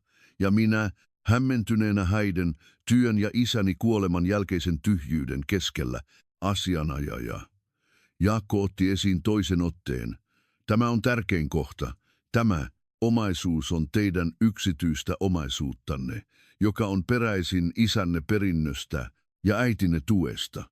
Erik Salolla ei ole oikeutta määrätä siitä, vaan hänellä on vain oikeus väliaikaisesti hallita ja käyttää sitä asumiseen ja asuinpaikan rekisteröintimenettelyjen tukemiseen, eikä sitä saa pantata, myydä tai siirtää ilman teidän suoraa allekirjoitustanne. Nostin katseeni mielessäni kuin 100 äänet olisivat törmänneet isiinsä. Eli 3 vuoden ajan asuin talossa, joka laillisesti oli minun, eikä anoppini, ei Erikin, eikä todellakaan mieheni perheen, kuten he olivat toistuvasti sanoneet painostaakseen minua. Muistin jokaisen kerran, kun anoppi oli tokaissut. Tämä on minun taloni, minun ovini, jos haluat asua täällä, noudata miehen perheen tapoja. Muistin kaikki kerrat, kun minua oli muistutettu tietämään paikkani, polvistumaan, lähtemään tästä talosta. Huvittava, kylmäävä tunne nousi kurkkuun. Osoittautui, että yöllä ulos ajettu henkilö oli itse asiassa talon laillinen omistaja. Asianajaja Jaakko katsoi minua hetken ja jatkoi sitten matalammalla äänellä. Yksi asia, joka mielestäni teidän pitäisi tietää heti. Viime viikolla Erik Salo otti yhteyttä toimistoon ja kysyi valtuutuksen jatkamismenettelyistä ja mahdollisuudesta muuttaa se yhteisomistukseksi. Me kieltäydyimme, koska teidän allekirjoituksenne puuttui, kun ehdotimme, että tekisimme yhteistyötä suoraan kanssanne. Hän sanoi, että olitte matkalla ulkomailla. Kuunnellessani tunsin pääni puutuvan. Eli ei vain salannut, Erik yritti salaa laillistaa omistusoikeutensa taloon kertomatta minulle. Nojasin tuoliin, hymyilin hyvin pienesti, tuo hymy kuulosti pelottavammalta kuin itku. Onko teillä vielä jotain? Kysyin. Asianajaja Jaakko nyökkäsi, otti esiin toisen kirjekuoren. Tämä on kopio isänne käsin kirjoitetusta täydentävästä testamentista, jonka todistaja on vahvistanut. Sisältö ei täysin korvaa varsinaista testamenttia, mutta siinä mainitaan selvästi toive pitää tämä talo teille, varalle, jos avioliitossa myöhemmin tapahtuisi jotain. Ehkä siksi hän vaati laatimaan yksityisen omaisuuden erotteluasiakirjan ennen teidän haitanne. Käteni vapisi, kun avasin vanhan, kellastuneen paperin. Isän käsiala ilmestyi niin tuttu, että silmäni sumenivat heti. Yhä hänen hieman vinot siistit kirjaimensa. En uskaltanut lukea ääneen, vain hiljaa katsoin rivi riviltä. Isä ei kirjoittanut pitkästi, mutta jokainen lause oli kuin veitsi sydämessäni. Hän sanoi, ettei hän toivo tyttärensä turvautuvan keneenkään, eikä hän toivo, että myötäjäiset tai vanhempien omaisuus olisi syy muiden painostaa. Jos myöhemmin elät onnellisesti, talo olkoon kotisi. Jos jotain tapahtuu, muista, että se on paikka, jonne voit palata, ei jotain, jonka muut voivat itsestäänselvästi ottaa haltuunsa. Purin tiukasti huultani, kyyneleet valuivat paperille. Kaikkien näiden vuosien ajan olin luullut, että isä oli jättänyt minulle vain rakkautta ja muutaman tukirahan. En tiennyt, että hän oli salaa ajatellut näin kauas, enkä osannut odottaa, että hän näki elämän todellisen luonteen niin tarkasti. Asianajaja Jaakko antoi minulle lasillisen lämmintä vettä. Oletteko kunnossa? Nyökkäsin, pyyhin kyyneleeni ja istuin suoraan. Kipu oli edelleen siinä, mutta sen alla oli muodostumassa jotain hyvin kovaa. Mitä voin nyt tehdä? Kysyin. Hän vastasi ei nopeasti eikä hitaasti. Teillä on oikeus laatia valtuutuksen peruutusasiakirja välittömästi. Kun se on notaarin vahvistama, lähetämme virallisen ilmoituksen asukkaille. Tarvittaessa voimme vaatia talon ja siihen liittyvän omaisuuden luovuttamista tietyn ajan kuluessa. Olin hiljaa muutaman sekunnin, mielessäni vilahti kuva edellisestä yöstä. Erik osoitti ovea ja käski minua lähtemään. Anoppi istui kädet ristissä, silmät ylpeästi koholla. Silloin he olivat varmasti riemuissaan, luulen hallitsevansa sekä minut että talon. Mutta tänä aamuna vain yhdellä asiakirjapinolla koko tasapaino oli kääntynyt ylösalaisin. En halunnut voittaa tai hävitä, mutta on asioita, joita jos ei vaadi takaisin, ihmiset luulevat, ettei itsellä ole oikeutta. Katsoin suoraan asianajaja Jaakkoa. Haluan peruuttaa valtuutuksen. Hän nyökkäsi heti, ikään kuin olisi arvannut. Menemme toimistolle heti. Istuin pöydän ääreen luonnoksen ääressä, kynä kädessäni, ja muistin yhtäkkiä päivän, jolloin allekirjoitin ensimmäiset paperit Erikin kanssa. Silloin allekirjoitin luottaen tyttärenä, joka oli menossa naimisiin ajatellen, että jaoin tulevaisuuteni rakastamani miehen kanssa. Tänään minäkin pidin kynää, mutta mieleni oli täysin selkeä. Jokainen allekirjoittamani viiva ei ollut enää naiviutta. Se oli raja, julistus siitä, että kaikki päättyy tähän. Kun asiakirja oli valmis, asianajaja sanoi, että sen notaarin vahvistamiseen ja virallisen ilmoituksen julkaisemiseen menee muutama tunti. Lähetin hänelle kopion henkilökortistani, uuden yhteystiedot ja laitoin kaikki asiakirjat laukkuun. Ennen lähtöä Jaakko neuvoi, älä allekirjoita mitään lisää, jos joku ottaa sinuun yhteyttä. Ja jos huomaatte merkkejä omaisuuden siirtämisestä tai papereiden hävittämisestä talossa, ilmoittakaa siitä meille heti. Nyökkäsin. Kun astuin ulos toimistosta, keskipäivän aurinko paistoi korkealta, häikäisevästi kadulla. Seisoin portaikolla muutaman sekunnin, katsoin ohitse kulkevaa liikennettä ja mieleni oli oudon rauhallinen. Puhelin laukussa värähti jatkuvasti. Tällä kertaa Erikin lisäksi siellä oli Anopin numero ja myös muita tuntemattomia numeroita. Avasin sen ja näin Erikin viestin. Missä olet? Puhutaan asiallisesti. Katsoin näyttöä, huulillani oli kylmä virne. Asiallisesti. Nuo kaksi sanaa kuulostivat nyt niin ivallisilta.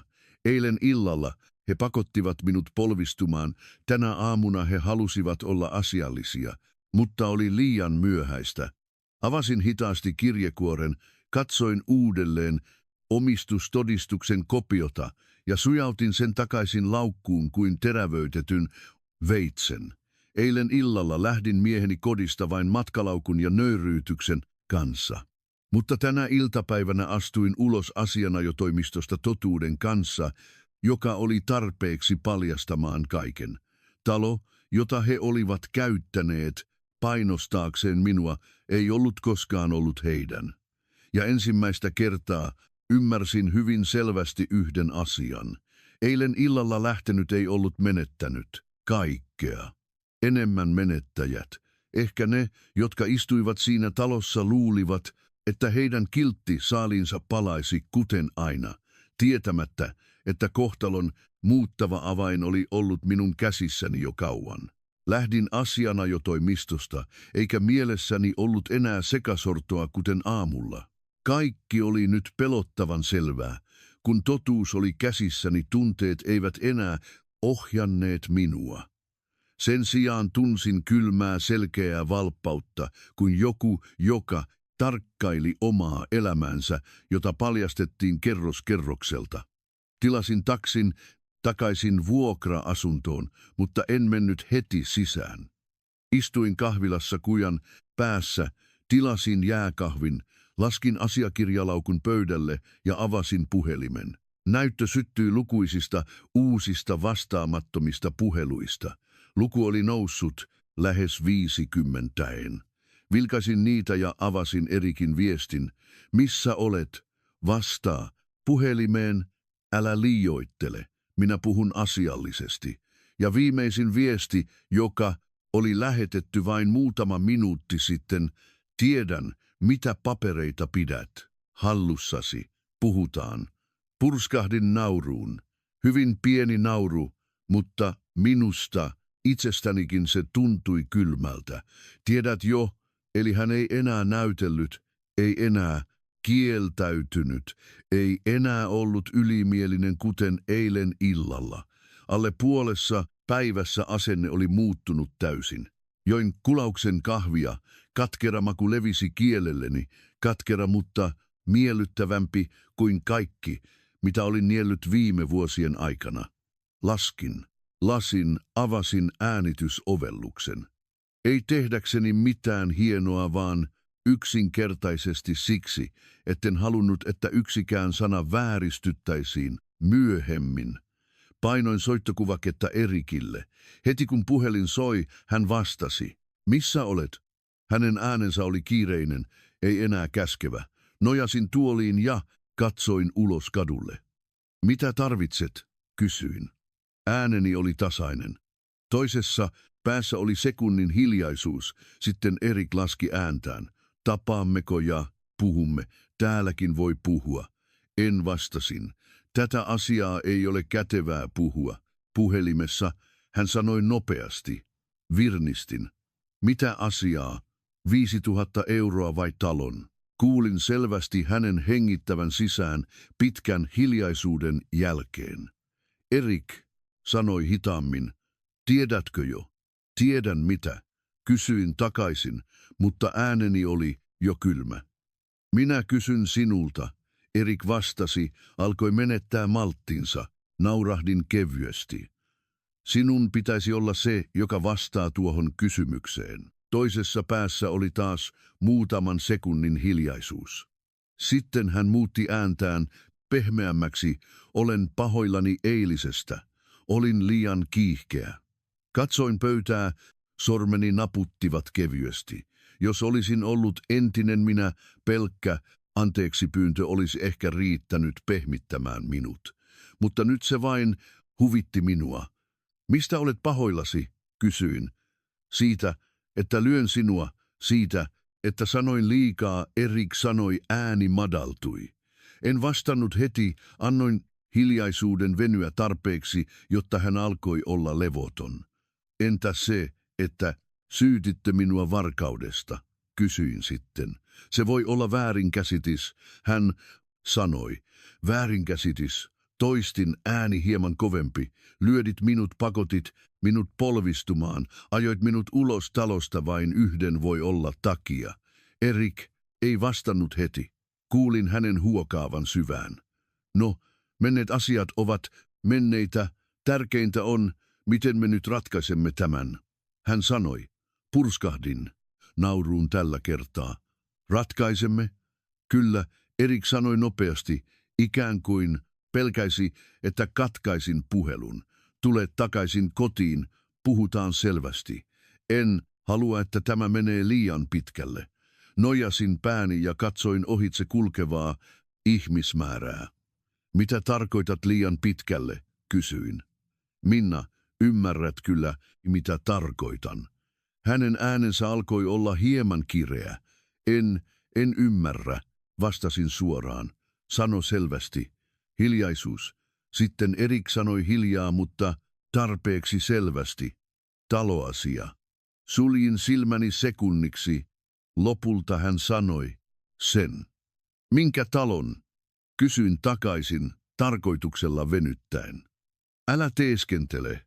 Enää, Erik sanoi äkäisesti ja laski sitten ääntään heti. Tiedän, että tapasit, lakimiehen.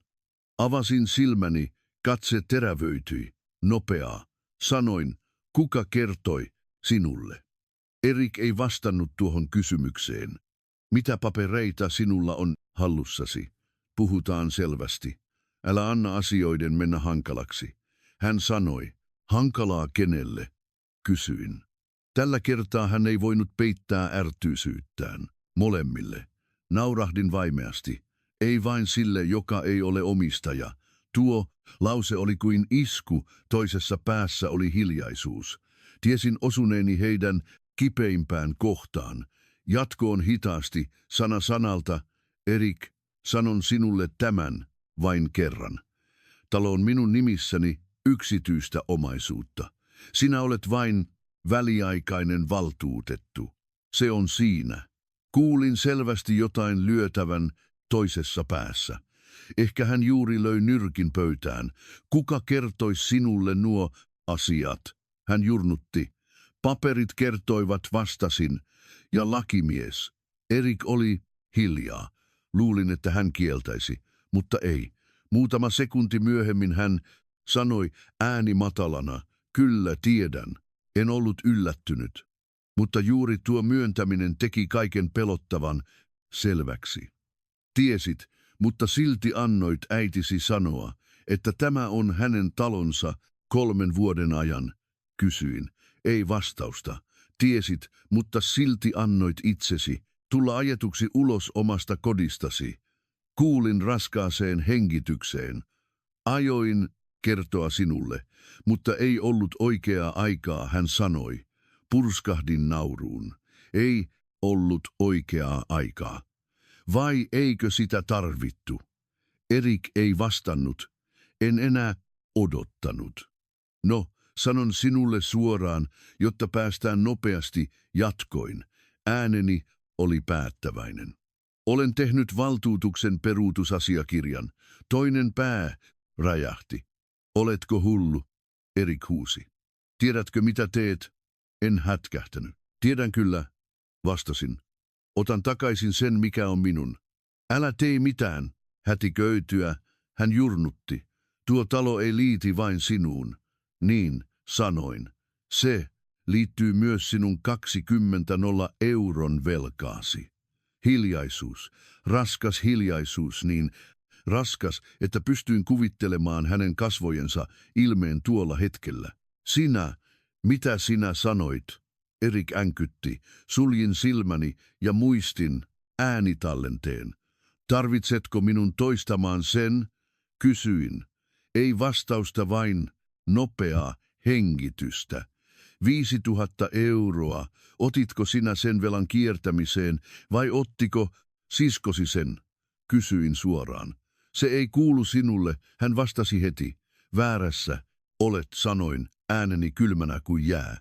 Eilen illalla se kuului minulle, kun minua syytettiin varkaudesta, nyt se kuuluu minulle entistä enemmän.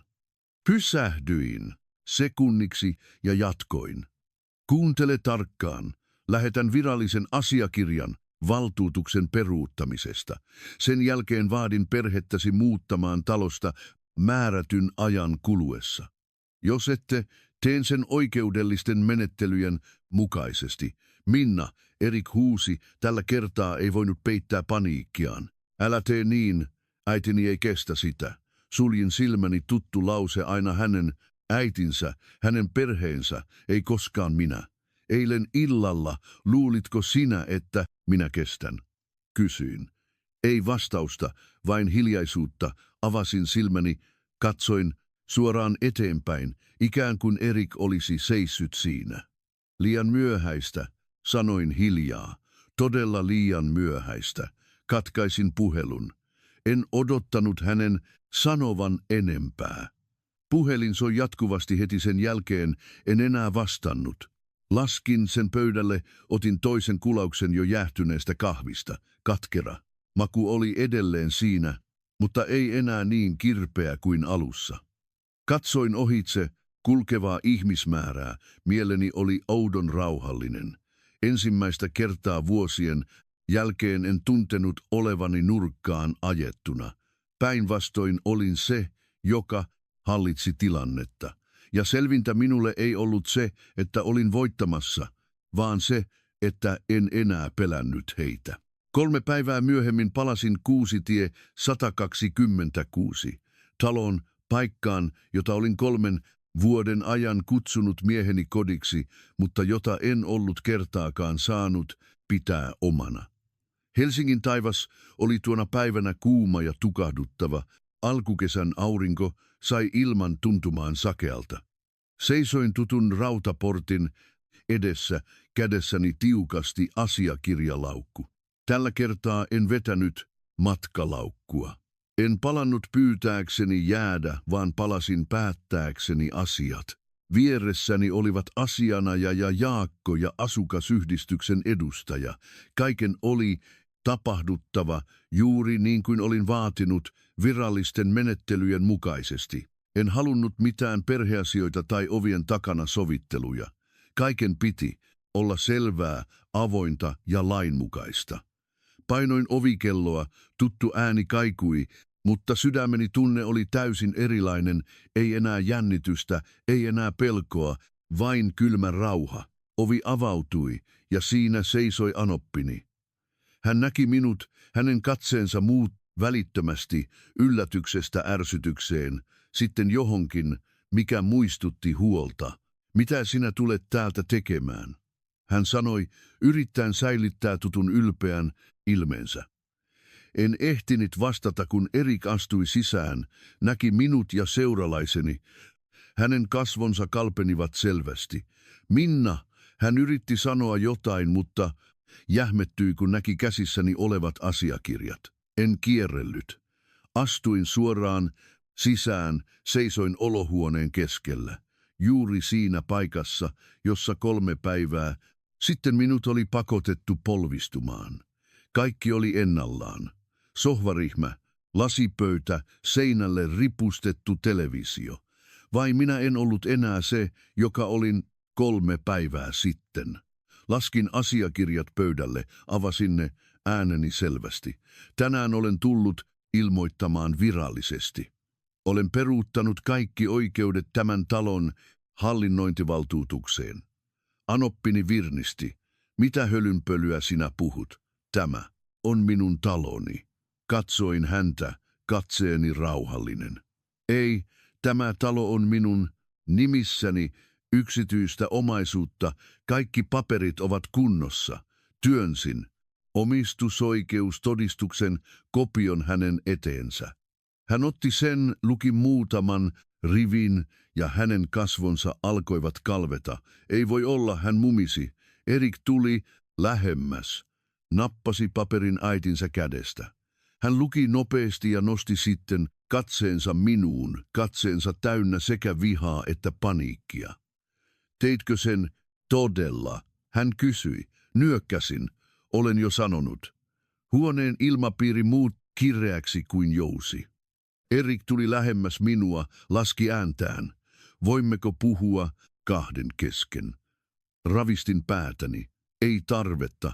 Osoitin asianajaja ja Jaakkoa. Kaikilla asioilla on jo lakimies edustaja. Anoppini alkoi menettää malttinsa. Aiotko aiheuttaa kaaosta? Olen asunut tässä talossa niin monta vuotta.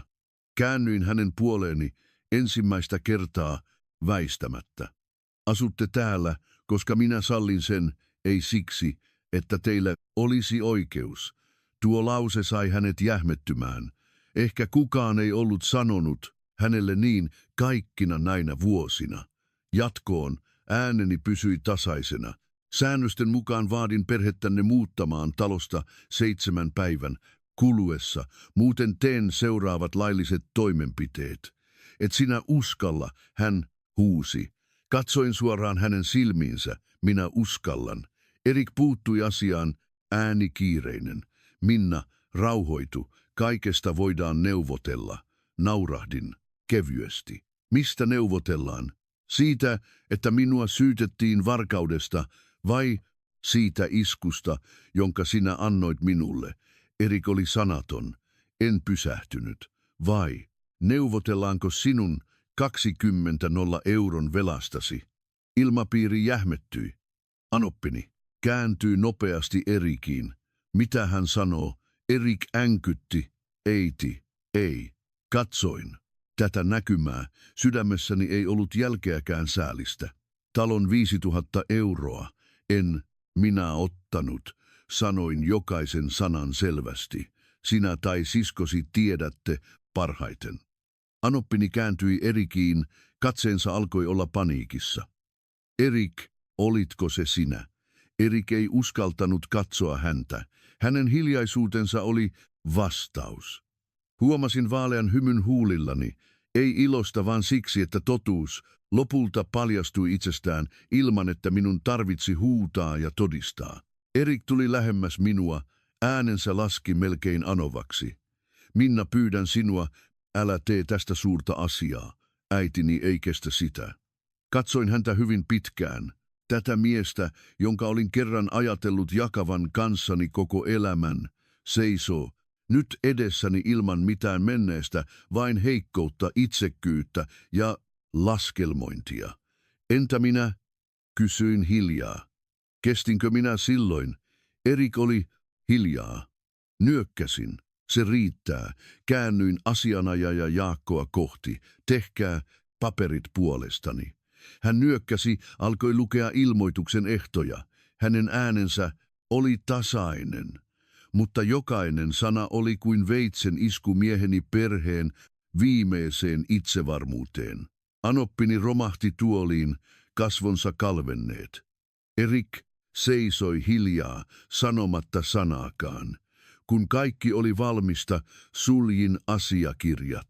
En katsonut heitä enää. Käännyin ja astuin ulos ovesta. Tällä kertaa minua ei ajettu ulos, vaan astuin itse ulos otettuani takaisin kaiken, mikä kuului minulle. Kun astuin ulos portista, tuuli puhalsi kevyesti. Hengitin syvään, rintani oli edelleen kipeä, mutta ei enää niin raskas kuin ennen. Joitakin haavoja ei parane heti, mutta ainakin en antanut niiden enää tulehtua. Puhelin laukussani värähti kevyesti, se oli viesti Erikiltä. Olen ollut väärässä. Katsoin ja sammutin näytön. Jotkut anteeksipyynnöt tulevat liian myöhään, jotta niillä olisi enää mitään merkitystä. Lähdin enkä katsonut taakseni, sillä tiesin, että jos katsoisin, näkisin jälleen vanhan version itsestäni, heikon, alistuvan ja pelokkaan. Mutta nyt olin toinen. Olin kerran ajatellut, että alistuminen on tapa pitää perhe koossa, mutta osoittautui, että joissakin perheissä mitä enemmän alistuu, sitä enemmän ihmiset halveksivat. Ja joskus lähteminen ei ole häviämistä, vaan ainoa tapa säilyttää oma itsekunnioitus. Jos kuuntelet tätä tarinaa, muista yksi asia, älä koskaan vaihda omaa arvoasi, vain pitääksesi yllä epäkelpoista suhdetta, koska jossain vaiheessa joudut maksamaan siitä omalla onnellisuudellasi. Ja jos tämä tarina kosketti sinua, älä unohda tilata Rouva Remedios.